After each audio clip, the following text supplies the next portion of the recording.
좀 시간 좀 재주십시오. 좀 빨리 한 15분 내로 끝낼 테니까 앞에서 하고 길게 해갖고 일단 저 디자인 죄송합니다만 혹시 디자인 전문기업이나 디자인 기업에서 오신 분이 있으면 살짝 숨만 좀 들어주시죠.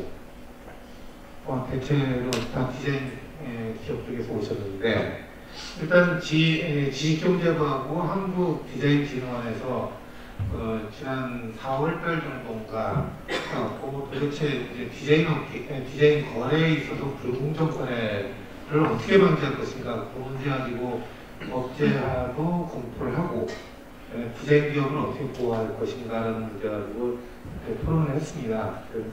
그 와중에서 그러면 최소한 민간 쪽에서 거래하는 디자인 기업이 사용할 수 있는 디자인 용역 필요한 계약서를 만들자. 그래서 최소한 거래 관계에서 불이익을 받지 말자라는 게 하나가 있었고요. 두 번째는 당초의 요구는 민간의 거래에 있어서 대가 기준을 만들어 달라 지식경제부가. 근데 그 문제는 도저히 할 수가 없다. 할 수 없는 이유가 사업자 단체가 가이드라인을 제시하는 경우는 불공정 거래 행위로 해갖고 독점 규제에 관한 법률 위반이 됩니다. 근데 하물며 그런데 국가에서 민간 사이에 적용될 대가 기준을 만든다는 건 말도 안 된다. 그 대신 국가를 당사자로 하는 계약에 관한 법률에 따라서 국가가 발표하는 디자인 용역에 대해서는 대가 기준을 만들 수는 있을 것이다. 그래서 연구를 한번 해보자. 그런 방향이 나왔습니다. 그래서 지식경제부에서 적극적으로 최소한 연구를 먼저 진행을 해보자.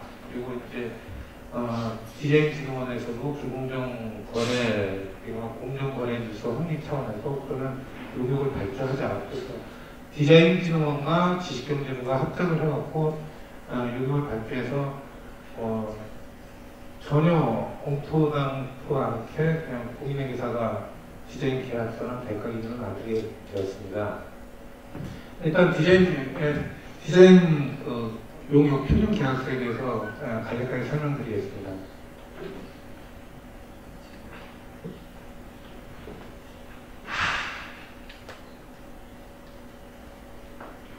일단 디자인 용역 계약 쟁점 도출 방법은 한국디자인진흥원에서 과거에 표준 계약서를 한번 만든 적이 있습니다. 그래서 그쪽에서 나온 쟁점하고 그 다음에 저희가 검토를 하다 보니까 디자인 용역이 민법상 도대체 어떤 계약 유형에 속하는가 그 문제를 확인을 해봤더니 연구된 자료가 하나도 없었습니다. 그래서 민법에서 우리 디자인 용역 계약이란 어디에 해당될 것인가 그 문제를 검토하고 그래서 결론은 도급 계약이다라고 14가지 전용 계약 중에서 도급 계약에 해당되고 그럼 도급 계약에 따른 법률적 관계는 어떤 것인가 그 문제를 먼저 정리를 했습니다.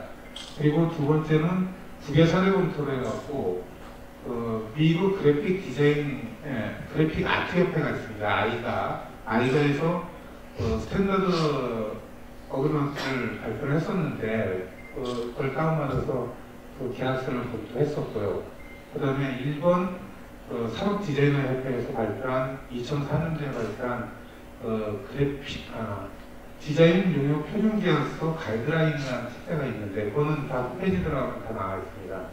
그걸 다운받아서 그 계약사항을 검토했었고 독일 공업 디자이너 협회에서 발표한 자료가 있었는데 그거는 원본을 못 배웠고 일본 지대에서 발행한 그걸 참조를 하였습니다. 그래서 대안을 했었고요. 이번에 계약서를 만들면서 계약 당사자의 이익균형 그리고 디자인 계약의 불공정 계약 간행을 신용하고 중소기업을 지원하자는 목표로 방향을 설정했습니다. 디자인 계약의 법적 성질은 도급 계약이고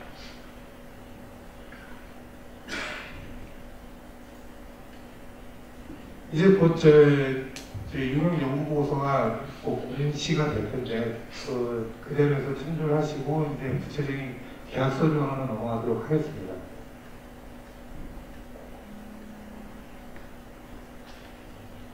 일단 이번 계약서를 만들 때는 용어 정의부터 들어왔습니다. 용어 정의에서 기존에 그 가장 큰 쟁점 사항으로 제기됐었던 게 용역 수행 과정에서 발주자에게 제시했던 프리젠테이션 자료라든가 중간 단계 산출물들을 갖다가 발주자들이 일반적으로 저작권 디자인권을 침해하고 있다. 그래서 그걸 방지하기 위해서는 계약서의 해석을 정확히 해야 된다. 그래서 용어를 중간 인동을 최종 결과물 등으로 해갖고 용어 정의를 했었습니다. 두 번째 계약서 구조는 기존의 KIDP 계약서 자체가 그 계약서 하나의 모든 내용을 다 담고 있었습니다. 그래서 용역 계약 목적물, 수행 방법, 인력 투입 계획도 다 계약서에 기재하게 해놨는데 이번 계약서는 기본적으로 계약의 기본 사항들만 놓고 용역의 구체적인 인력 투입 계획이라든가 최종 산출물에 대한 내용은 별지의 업무 계약서로 가업 제안서, 업무 제안서로 해갖고 만들도록 해놨습니다. 그 기존의 그 계약서를 보면 실비 보상경비, 여비라든가 목업 제작 비용 등이 전부 다 기본적으로 기재가 안 돼 있어서 저희 용역 계약서에는 보수와 더불어서 보수를 구성하는 항목을 첫 번째는 디자인 참작 대가에 대한 보수와 두 번째는 디자인 용역 수행 과정상에서 직접적으로 발생하는 경우는 반드시 보상을 받아야 된다. 그래서 실비 보상 경비에 대한 규정을 넣어놨습니다. 지금 여기 나온 결론들은 민법상에 저희가 검토한 그 법률적 효과, 민법상에 불과하고 그다음에 국제 아이가나 지다쪽 그리고 독일 공업연맹에서도 규정하는 방법들을 준용을 하였습니다.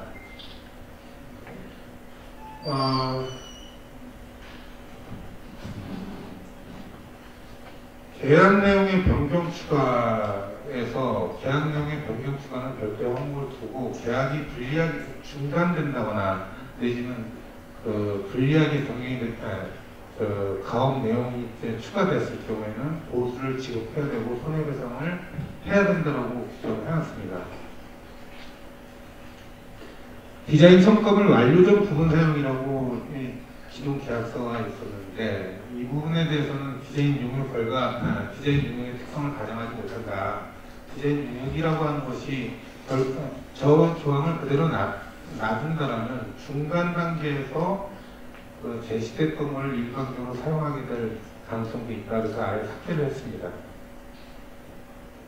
일반적 손해에 대한 조항을 넣었었는데 일반적 손해는 우리 디자이너가 타인의 제3자의 지적재산권을 침해해서 최종적으로 발주자에게 손해를 입혔을 때 그랬을 경우에 배상의 책임이 어디까지인가 민법상에도 계약 금액을 한도로 배상을 하게 되어 있습니다. 근데 기존의 계약서라든가 실무에서 사용되고 있는 계약서 자체가 디자이너가 배상해야 될 책임의 손해 범위를 기재하고 있지 않기 때문에 표준계약서에서는 디자이너가 부담해야 될 책임 배상의 한계는 계약 금액을 한도로 한다라고 기재를 하였습니다. 부당한 용역계약 취소 금지는 이게 우리 발주자의 무월적 지위를 이용한 거래 행위를 방지하기 위해서 기존에 넣어놨던 것 같은데 이 부분에 대해서는 기본적인 계약사항이 변경이 되기 때문에 변경적으로 다 조항도 바꾸고 내용을 보강하였습니다. 이것도 마찬가지입니다. 통지의 방법은 서면으로 해야 된다는 걸 명백히 기재를 했고요.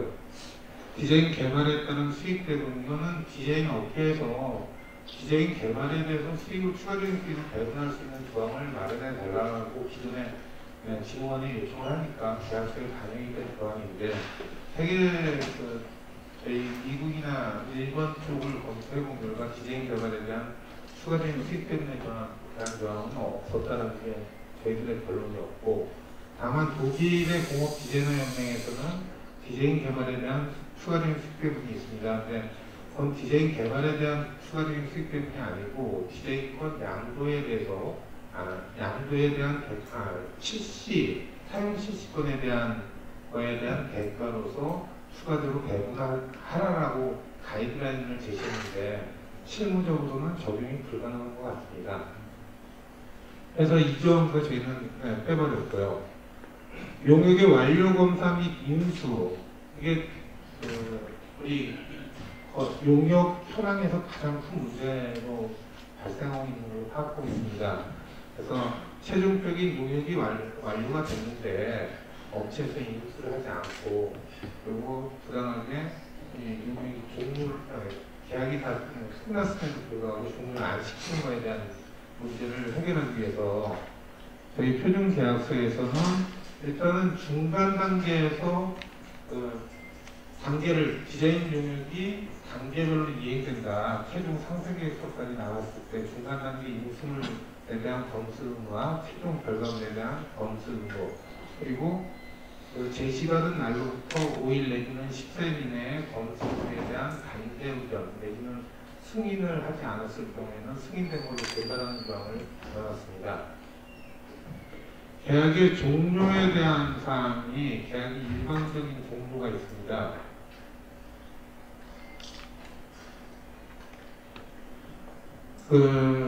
계약 해제 및 해지 사유에 대한 규정을 재정비하였고, 해지 시점까지 발생된 디자인의 보수 및 발생 비용 보상 의무를 규정을 하였습니다.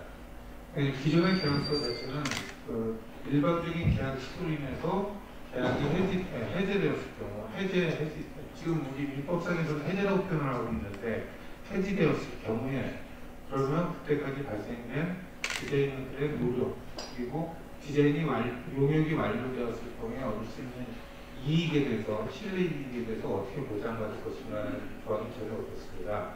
그래서 표준계약서에서는 규정을 넣어서 일방적인 해지로 인해서 발주자의 일방적인 해지로 인해서 피해받는 디자이너들의 보상, 손해에 대한 보상 조항도 넣고 그 배상에 대한 분고도 기재를 하였습니다. 지체상금은 당연히 넣어야 되는데 지금 지체상금 안 들어가서 넣어놨고요. 지적재산권, 지금 이 문제가 이번 계약서를 만들 때 제일 저희가 케어를 했었던 부분이 지적재산권에 대한 기속을 어떻게 볼 것인가. 민법의 원칙적인 문제는 지적재산권은 무상 양도하는 걸로, 최종적인 용역이 완료됐으면 그것에 따른 지적재산권은 양도되는 것으로 한다라고 저희 때 법률적으로 해석을 하고 있습니다. 그러면 그 지적재산권이 넘어가는 범위가 어디까지인가라는 문제인데, 그래서 해석으로는 중간 생산물, 그러니까 최종적으로 발주자가 선택한 디자인 개발 결과물에 대한 지적재산권은 그쪽으로 넘어가는 게 맞다. 근데 그 이외에 디자인 개발을 수행하면서 디자이너들이 창출한 지적재산권에 대해서는 당연히 이 디자인 기업에 가는 것이 맞다. 그래서 조항을 지적재산권 기속에 대해서 두 가지로 구분을 하였습니다. 하나는 디자인 개발 결과물에 대한 지적재산권과 두 번째는 그 이외에 창출된 저작권이라든지 디자인권으로 등록은 안 했었지만 디자인권으로 등록할 수 있는 요소들에 대한 모든 지적재산권은 우리에게 기속된다라고 규정을 했습니다. 기타는 의뢰 배상 책임은 사실은 이건 넣을 필요는 없는데, 의뢰 배상 책임의 한도를 명확히 좀 하자, 좀 강조를 하자 해갖고, 이 계약으로 인해서 가액에 손해를 끼친 때는 보수금액을 한도로 배상 책임을 부담한다라고 넣어놨고요. 그 다음에 불가 학력 조항에 대한 천재 지변 등에 대한 문제를 넣었고, 그 다음에 분쟁의 해결에 대한 방법은 모든 분쟁은 앞으로 한국디자인진흥원에서 만들어주는 디자인균형위원회 조정에 따른다라고 나왔습니다. 그리고 그래도 안 된다라면 소외 제기는 피청구인의 상소를 관할하는 법원에 하는 것으로 한다라고 했고요. 그 다음에 계약상의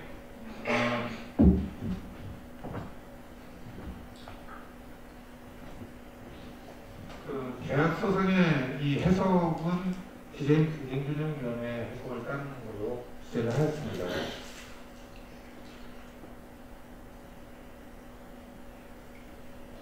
그 표준계약서의 공적 인증 방안이라고 하는 거는 지금 현재 이것을 우리가 한국디자인진흥원에 따르더라도 상징적으로 실무상으로 효과를 보겠는가라고 했을 때 지금 지식경제부에서 담당 사무관님 말씀하신 거는 우리 직영부 장관 고시로 해서 마치 공적 효력이 있는 것처럼 뻥치자 뭐 그렇게 말씀을 하시고 계십니다. 그래서 일단 지식경제부 장관의 공고를 한 후에 기본 방안으로 좀 가보자 그렇게 지금 생각하고 있습니다. 설령 지식경제부 장관이 공고를 한다 하더라도 그것이 저 계약서를 반드시 써야 된다는 강제력은 없습니다. 그런데 효과는 있는 것 같습니다. 그 대가 기준 모형 산출 이거는 민간 사이에서 적용될 대가 기준이 아니고 국가를 당사자로 하는 계약에 따른 법률을 적용을 하는 국가 기관이 공공 디자인을 발주를 할 때 어떠한 대가 기준을 할 것인가. 근데 국가계약법을 우리가 대가 기준을 고시하게 된다면 자연히 지방계약법도 우리 국가에 따라서 바뀌고 그다음에 국가 및 지방계약법을 준용하고 있는 공공기관 지방의 모든 준공공기관 숨어있는 또 공공기관도 많습니다. 그 기관들도 다 이걸 적용을 할 것이다. 그리고 이렇게 적용을 하다 보면 이 조달 시장에서의 가격은 민간 시장에서 가격 가이드라인을 일정정도 수행하고 있습니다. 그래서 우리가 국가 용역을 이 정도 가격에 수행하고 있는데라고 하면서 가격을 제시할 수는 있을 것 같습니다. 국가발주 용역보수에 대한 가격 책정은 첫 번째는 학술 연구 용역을 기본적으로 하고요. 그 다음에 타 법률에서 규정이 되어 있다면 타 법률에 따라서 하고 그렇지 않다면 학술 연구 용역으로 돌아간다라고 규정이 되어 있습니다.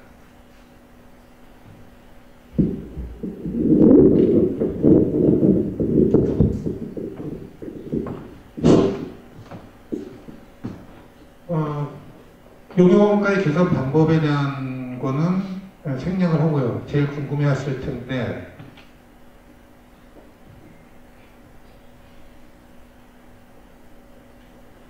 국가 등의 디자인 용역 대가 기준은 기본적으로 건축 디자인, 그 공공 공간에 대한 건축 디자인과 도시 기반 시설 구조물은 건축사 대가 기준하고 엔지니어링 사업 대가 기준을 적용할 수밖에 없습니다. 그리고 기타 그 건축물과 구조물, 그러니까 엔지니어링 기술을 사용하지 않는 모든 공공 디자인은 학술용역 원가 기준에 따라서 대가를 산정할 수밖에 없다. 그게 국가계약법의 기본적인 취지입니다. 원칙입니다. 근데 문제는 학술 연구 용역 기준 적용을 할 우리가 디자인계에 학술 연구 용역 기준 적용할 때 어떤 문제가 발생하느냐 분석을 해보면 참여 인력 구분하고 작용 요건, 수행 업무 등이 디자인 기업의 일반적인 현황하고 맞지 않는다. 기본적으로 이 내용은 다 알고 계시죠. 네 단계 구분을 하고 있는데 책임연구원 등으로 해서 하고 그다음에 자격 요건은 대학 부교수 수준의 기능을 가질 것. 그리고 수행 업무는 용역 수행을 지휘 감독하며 결론을 도출한다 등으로 이렇게 나와 있습니다. 그래서 저희는 이 문제가 디자인 전문 기업의 직급 편제하고 불일치한다. 그래서 이걸 좀 바꿔야 된다라고 문제를 제기했었고요. 그 다음에 경비의 비목이 디자인 개발 업무의 직접 경비 비목과 불일치하여 디자인 용역 수행 과정에서 발생하는 직접 경비 작성과 산출에 명확한 기준을 제시하지 못하고 있다. 이게 두 번째 문제입니다. 그 다음에 일반 관리비 및 이윤율의 타당성을 봤을 때 학술 연구 용역 원가는 일반 관리비 계산을 직접비 5%로 계산을 하고 있는데 직접비하고 경비, 일반 관리비까지 해서 5%로 계산을 하고 있습니다. 근데 디자인 전문기업의 원가 구성 비율하고 제가 검토해 본 결과 상이합니다. 실태 조사를 하려고 하다가 2011년도 디자인 우수기업 신청 50개 기업 중에서 디자인 매출 비율이 90% 이상인 기업 18개 손익계산서를 분석한 결과 이러한 구성비가 나왔습니다. 그래서 디자인 원가 구성비라고 상이하다. 그래서 이 부분에 대해서는 원가를 프로테이지를 좀 조정을 해야 된다라고 생각을 하고, 두 번째는 타 지식 기반 산업 대가 기준과의 형평성 문제가 제기된다. 그래서 건축사 대가 기준이라든지 엔지니어링 사업 대가 기준, 소프트웨어 사업 대가 기준이 전부 다 직접 경비의 110에서 120%로 하고, 이윤율은 뭐 20에서 40%, 소프트웨어 대가 기준은 25%로 하고 있는데, 그것이 디자인 기업에 대해서는 형평성이 맞지 않는다라는 걸 했습니다. 그래서 디자인 영역 대가 산출 모델 도출을 했을 때 첫 번째는 참여 인력의 구분을 우리는 4단계로 하자. 그리고 그 자격 요건은 엔지니어링 대가 기준에서 정했던 대로 특급 기술자, 기술사를 수석연구원으로 평가를 하고, 고급 기술자, 중급 기술자, 초급 기술자는 다 동일하게 하자.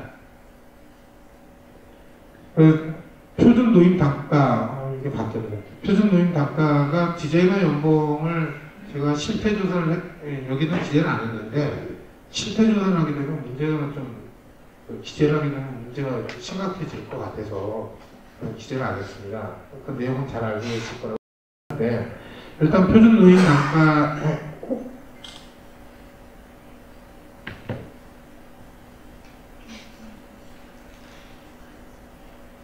이상한 자료가 들어와 있는데,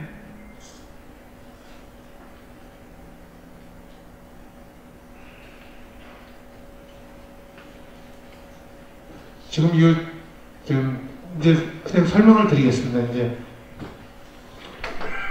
기본적인 용역 수행은 학술 연구 용역의 기준 단가가 원래 참여율을 50%로 가져가 냈습니다. 그래서 그걸 100%로 환산을 하고, 그 다음에 학술 연구 용역에서도 퇴직급여 충당금을 설정할 수 있다라고 해서 그걸 12분의 1로 나누면 한 달치 급여가 산정이 됩니다. 그래서 한 달치를 퇴직급여 충당금으로 하고, 그 다음에 회사가 부담하는 4대 보험 부담금 8.99%로 계산을 해갖고, 총 아까 학술 연구 용역 단가보다는 더욱더 높은 저쪽 수석연구원, 선임연구원, 주임연구원, 연구원 등은 학술 연구 용역 단가보다는 높고, 그리고 계산 기준도 명확히 하여서 기재부 쪽에서도 문제는 없을 것 같습니다. 그리고 두 번째는 직접 경비에 대한 비율을 목업 제작 비용이라든지 제3자의 지적자산권 사용 비용 등을 다 기재를 하도록 되어 있습니다. 그리고 경비는 경비율에 대한 참여인력 노임 단가 및 제가 불러드리면 수석연구원은 연봉 기준 단가가 8,260만원, 선임연구원은 6,330만원, 주임연구원은 4,200만원, 연구원은 3,100만원. 월 기준 단가는 12분의 1로 나누고 1 기준 단가를 다 별도로 계산을 하였습니다. 기본적으로 우리 국가의 계약 방식은 맨데이트 기준입니다. 맨데이트에다가 이윤하고 그다음에 일반 경비율을 갖다가 가산한 거기 때문에 최초의 산정 단가를 기준을 할 때는 합리적인 가격으로 해야 된다. 그리고 두 번째는 일반 경비율에 대한 비율은 동일하게 5%로 했는데, 아까 진원에 한 분이 그런 말씀을 하시더라고요. 왜 5%냐?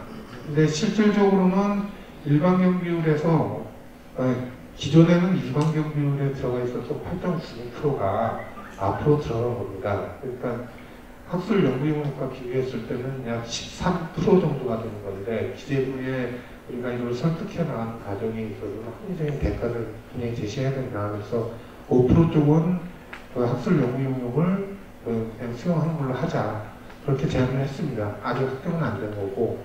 세 번째, 이윤율은 우리가 지금 다들 알고 있는 것이 뭐냐면 지식기반 산업을 육성을 해야 된다. 정책적으로 국가가 최소한의 이 디자인 기업의 성장을 보장을 해주기 위해서는 이 일을 좀 보장을 해줘야 된다. 제가 이번에 연구를 진행을 하면서 내린 결론은 소프트웨어 대가 기준이나 엔지니어링 대가 기준이 원가에 정확히 일치하지 않는다. 국가가 그쪽 엔지니어링 산업하고 소프트웨어 산업을 진흥시키기 위해서 약간 후하게 쳐줬다.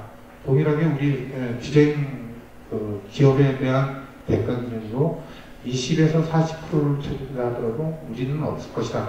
저는 그래서 제안을 그렇게 했습니다. 디자인 대가 기준에 대한 적용은 국가 및 지방자치단체, 공공기관, 그리고 국가계약법이나 지방계약법을 준용하고 있는 모든 기관들에서 다 적용한다라면 공공디자인 시장이 아마 굉장히 클 겁니다. 조사는 아직 안 해봤는데 굉장히 크다라고 추정이 되고요.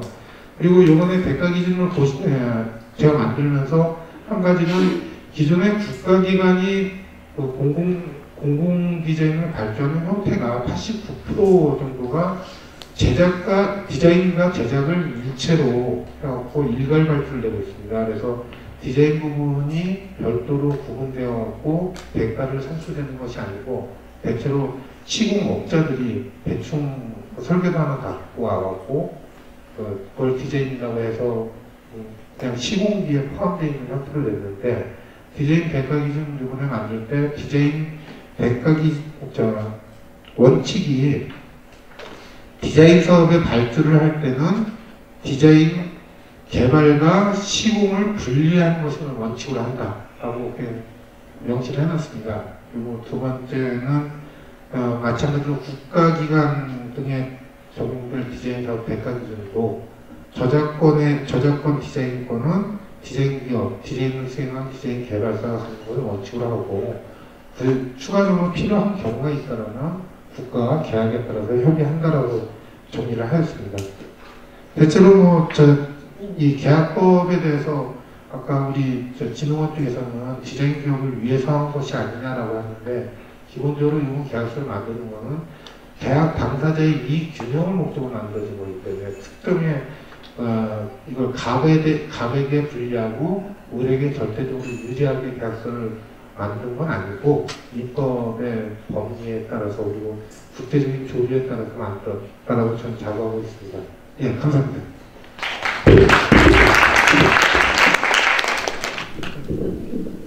라미 환경연구원의 대표 김경영인데요.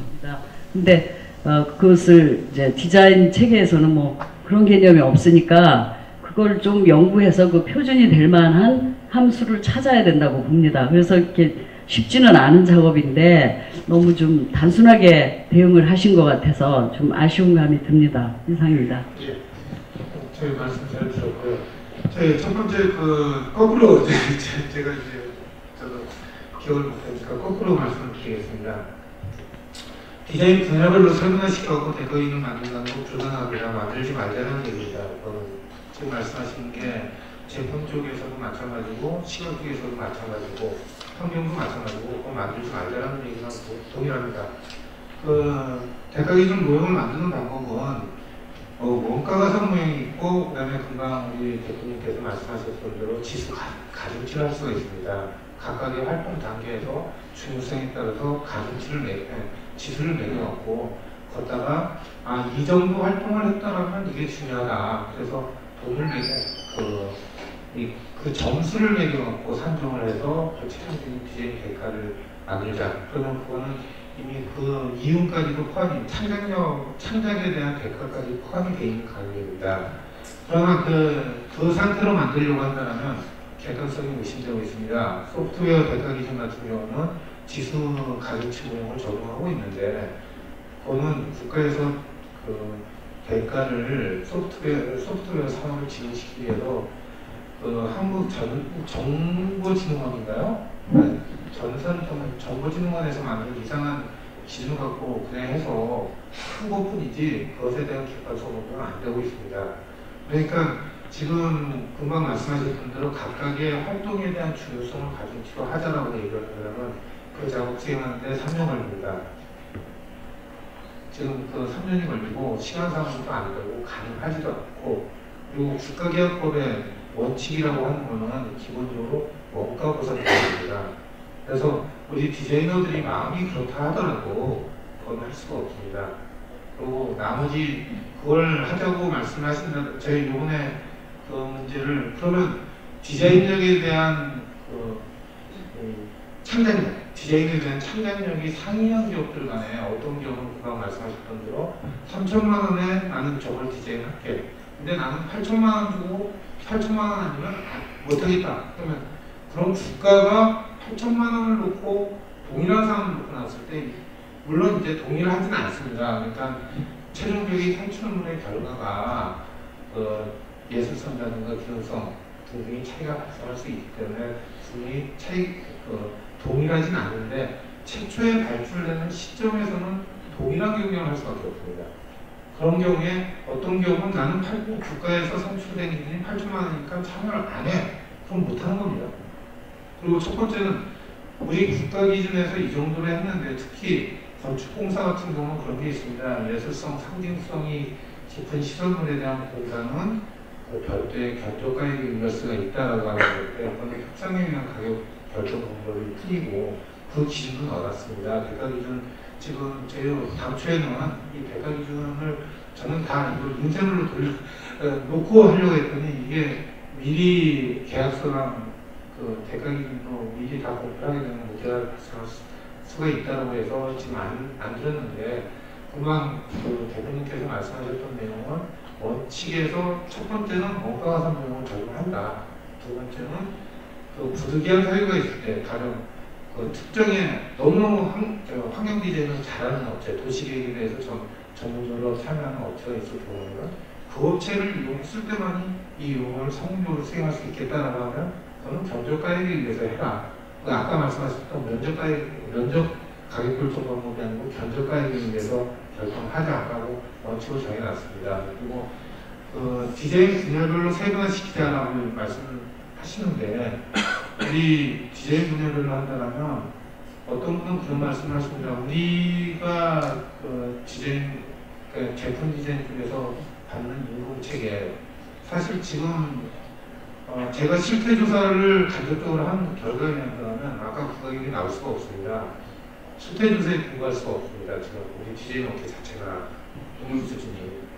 근데 다만 국가계약법의 기타 용역에 대해서 NG 타법령에 규정이 되어 있지 않다라고 한다면 학술 연구 용역에 준해서 할 수 있다. 그럼 학술 연구 용역을 우리 디자인기업 진흥을 위해서 좀 적정히 현실화시키고 가액을 좀 올리자라고 해서 합리적으로 할 수 있는 부분만큼은 최대한을 넣으려고 노력을 했습니다. 그리고 첫 번째 질문으로 들어간다면 디자이너가 참여했느냐? 저는 참여 안 했습니다. 저희 회계법인에서 디자이너 참여 안 하고요. 이거는 그리고 두 번째 질문 이게 디자인 기업에 대해서 불리하게 일반적인 계약을 한 것이 아닌가. 법상으로 여태까지 불공정 거래 유형은 기본적으로 법의 원칙이 정리가 안 돼 있었기 때문에 우리 민법상의 도급에 대한 계약을 보면 중간에 아까 말씀하셨던 대로 중간에 일방적으로 계약을 해제했을 때 손해배상을 명확히 규정하고 있습니다. 그러니까 이게 법상으로도 우리가 보장된 권리조차도 디자인 기업들이 요즘에 받지 못하고 있다. 그리고 저희 연구용역보고서에 본다면 디자인 기업에 대한 법률적 효과에 대해서 아마 대한민국 제가 알기로는 대한민국에서 최초로 정리한 것 같습니다. 디자인 기업의 법적 성질에 대한 문제를 민법적 문제 그리고 저작권에 대한 문제도 중간 결론하고 최종 결론에 대한 문제를 별도로 구별했습니다. 그래서 지금 이건 첫 번째는 법리에 맞아야 되고 두 번째는 불공정 거래를 어떻게 방어할 것인가. 그리고 최종적으로 결론을 말씀드린다면 국가에서 표준계약서를 목표한다 하더라도 이건 민간에 강제할 수는 없습니다. 그러니까 결국 디자인 기업의 창작력에 기초해서 어떤 민간 기업은 발주자는 그래 내가 불리하더라도 너한테 갈게 아니면 그런 계약서 뭐 필요해 그냥 이 상태로 하자 그런 거 필요 없고 우리 회사에서 만든 걸로 하자 라고 얘기한다면 그렇게 따라갈 수밖에 없습니다. 그러니까 지금 우리는 최소한의 가이드라인, 이런 정도의 가이드라인마저도 못 만든다라면 이 디자인 거래에 있어서 불공정 거래를 방어할 수가 없다. 그리고 국가가 책임을 다루게 있다. 지역내 입장도 마찬가지입니다. 담당 상관님도 최소한 이 정도는 해줘야지 우리 디자인 산업의 발전에 일조할 수 있지 않겠느냐. 그리고 공공 디자인에 대한 대가 기준도 이 기준에 대한 준용 조항을 또 따로 넣어놨습니다. 민간 기업의 거래에 있을 때도 준용할 수 있다라고 따로 넣었습니다. 그래서 지금 전체적인 그 계약서의 내용이라든지 아니면 대가 기준에 대한 안이 그렇게 발표가 안 돼서 좀 오해가 있으신 것 같은데 전체적으로 본다면 기존에 만들어졌던 KLP 계약서보다는 훨씬 필요하고 그 다음에 98년도에 이미 대가 기준 만든다고 해서 일본 책 그대로 베껴놓은 게 하나 있었습니다. 일본 디자인, 산업 디자인협회 그거 그대로 베끼고 번역조차도 제대로 하지 못하고 엉망 책 하나 있었고 2004년도에 시각 디자이너 쪽에서 만들었던 시각 디자인의 디자인을 산출 과정 그것도 잘 만드셨는데 상대적으로 저희가 자부할 수 있는 것은 대단히 그 부분은 좀 진보돼 있다. 그리고 디자이너의 권리를 보호하려고 한다. 국가가 디자인 산업을 진행시키기 위해서 최소한 공공 디자인 대가는 이 정도로 만들어야 된다. 그리고 나머지 아까 대표님 말씀하신 지적은 충분히 타당한 건데 그걸 반영하려고 한다면 어느 누가 와도 대가는 못 만든다. 일정한 과정이 필요합니다. 예, 실무적으로 그런 어려움이 있습니다. 예. 디자인 전문 기업을 운영하고 있는 업체라고 생각합니다. 많이 여러 가지 검토하신 것 같은데 몇 가지 아쉬운 점이라든지 바람에 대해서 말씀드리고자 합니다. 그래서 그런 내용들을 좀 같이 앞으로 향후에 더 검토했으면 좋겠고요. 마지막으로 부탁은 아까 앞에 있는 대표님께서 말씀하셨던 것처럼 분명히 디자인 산업이기 때문에 공공 디자인과 제품 디자인과 웹 디자인과 서비스 디자인과 이런 내용들은 분명히 방법이 달라질 수 있습니다. 그래서 향후에는 그런 부분들까지도 발전적으로 연구 사업이 더 진화됐으면 하는 바람이 있습니다. 이상입니다. 예, 대표님 지적 말씀하신 게 이제 가이드라인 사용 방법서 그 문제는 분명히 만들어야 됩니다. 그래서 후속작업으로 돼야 될 거고 두 번째 공공 디자인 쪽에 대해서는 이제 공공 디자인 분류 체계 자체가 이 시설물이라고 분류가 되어 있습니다. 그러니까 우리가 제품 디자인에서 말하는 것은 상업적인 디자인, 상업적으로 누구에게 판매를 목적으로 만들어진 유체된 디자인이 아니고 공공 디자인은 공공이 이용하는 시설물 디자인인데 그래서 그러다 보니까 공공 디자인 같은 경우는 디자이너들이 어떤 수익을 많이 얻는 것보다는 설치하는 시공자들이 사실은 디자인을 서비스 개념으로 지금 많이 판이 바뀌었고 어떻게 보면 디자인 단업이 중심에 대해서 그런 부분들이 사실 많은 영역에서 시공 설치하는 분들한테 뺏겨진 부분들이 있어요. 그거 하나만 제가 설명을 드리고 저희 시간이 지금 그러니까 공공 디자인 쪽에서 시설물 쪽은 분리발주가 원칙이다라고 이제 대가 기준 안에다 고시를 해놨습니다. 일단 기재를 해놨습니다. 그리고 두 번째는 시설물 쪽 제품 디자인이라고 표현을 할 수가 없는 게 이게 제품도 아니고 그리고 이 공공 디자인 대가 기준을 만드는 이유 자체가 이 정도 가격을 고시를 한다라는 민간 시장에서 말씀드린 거는 공공 디자인에 국한돼서 말씀드린 건 아니고요. 민간 쪽은 할 수가 없습니다. 그러니까 제품 디자인이든 시각 디자인이든 디자인 부분들도 굉장히 지금 여러 가지 테라다인으로 진화되고 있고 실제 굉장히 지금 단업적으로 힘든 거는 제품 쪽이나 시각 쪽이 힘든 거고 그래서 사실 어떻게 보면 공공 디자인 부분은 회사님이 말씀하신 것처럼 어느 정도 틀이 짜여져 있기 때문에 그거는 그것보다는 다시 이쪽 부분은 더 큰 문제가 있는 것 같습니다. 예, 제가 저기 메일 어디를 쓸까요? 죄송합니다만 저 계속 업데이트 할 테니까 어차피 만약에 지역구에서 이걸 공부를 하자 내지는 고시를 하자라고 결정을 내리신다면 업데이트 작업이 계속 있어야 될 것 같습니다. 근데 이제 제 메일 어드레스는 베리구 CPA입니다. CPA 베리구 CPA 그리고 골뱅이 투고메일.com 호트메일.com이요. 의견을 좀 주시고요. 그리고 제가 안타까운 이걸 좀 의견을 안을 갖다가 놓고 좀 했으면 좋겠는데 안을 공개하지 못한 거에 대해서는 좀 안타깝고요. 최소한 지금 걱정하시는 사항들은 지금 지적하신 사항들을 아까 단계별로 하는 것도 계약서에 넣어놨습니다. 계약서로 어느 단계까지 한다면 대가를 얼마나 지불해야 된다라고 그런 부분을 다 넣어놨고요. 최대한 의견을 또 주신다면 수업 작업을 만약에 필요하게 돼서 한다면 또 하겠습니다. 계속적으로 하겠습니다. 예, 감사합니다.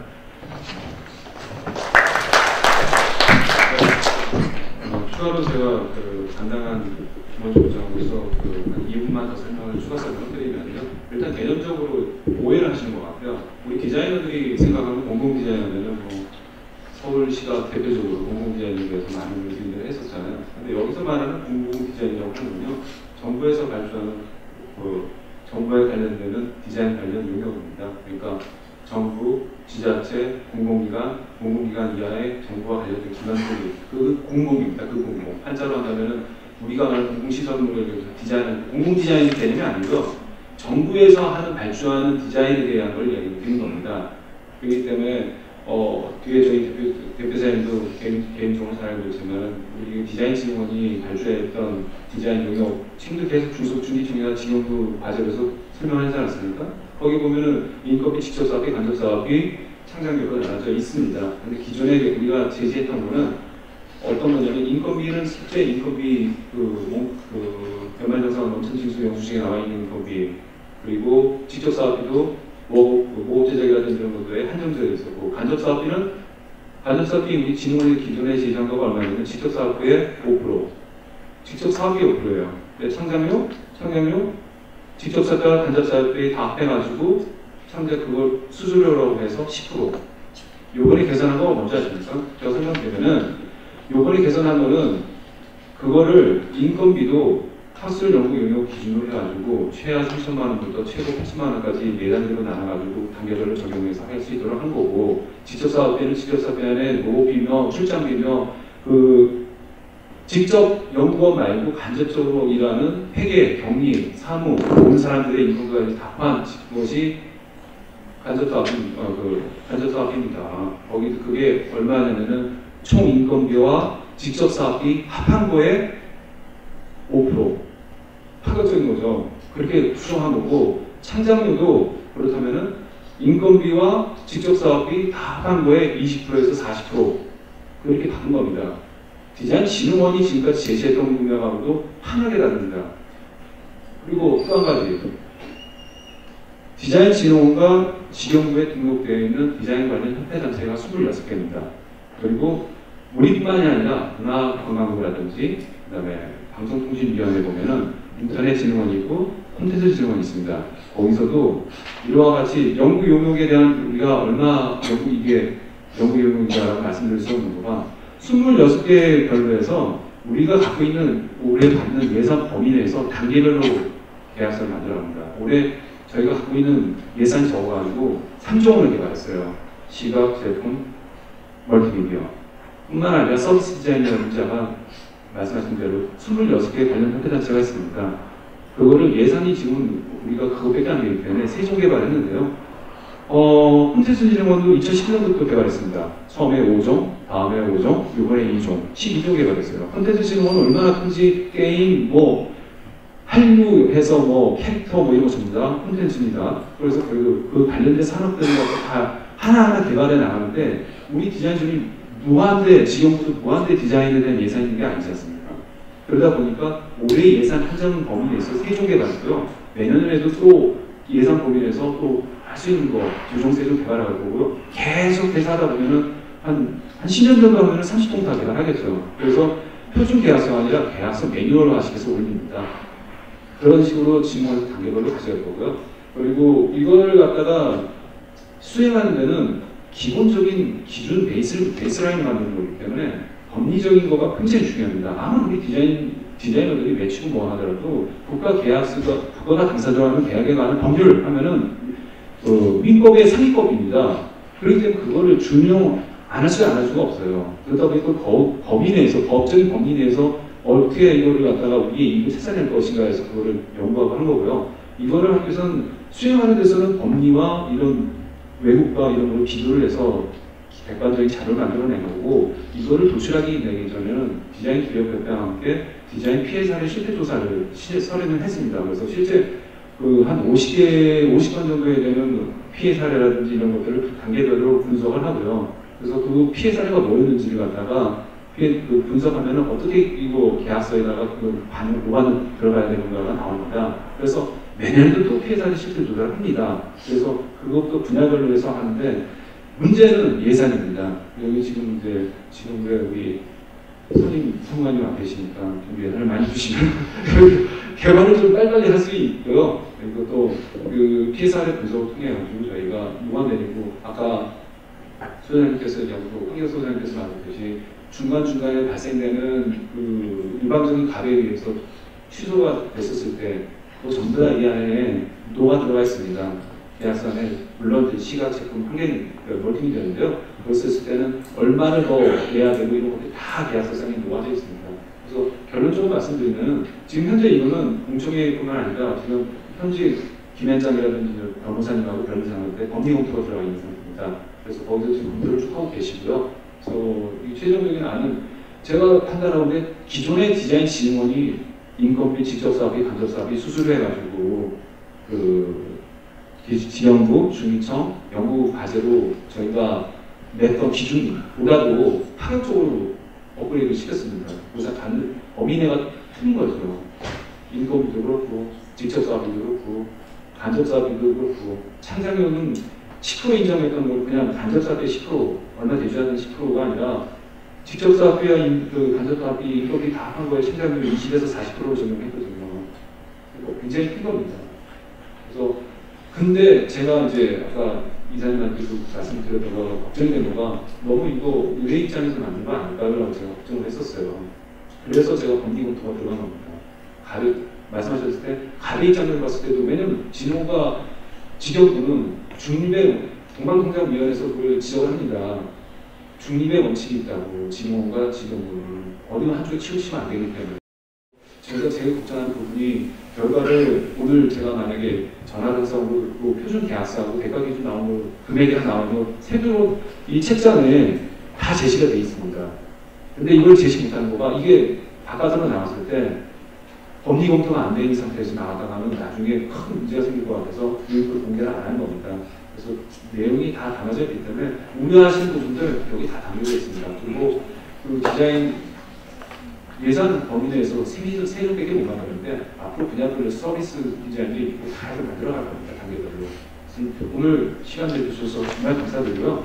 이 표준계약과 대가 요즘은 법리 검토가 끝나는 대로 아마 고시가 되면은 실체가 명백히 드러날 겁니다. 그러면 그 부분은 제일 대표적인 제품 시각 멀티미디어로 좀 하는데요. 앞으로 계속해서 더 개발을 해서 계속적으로 제공하도록 하겠습니다.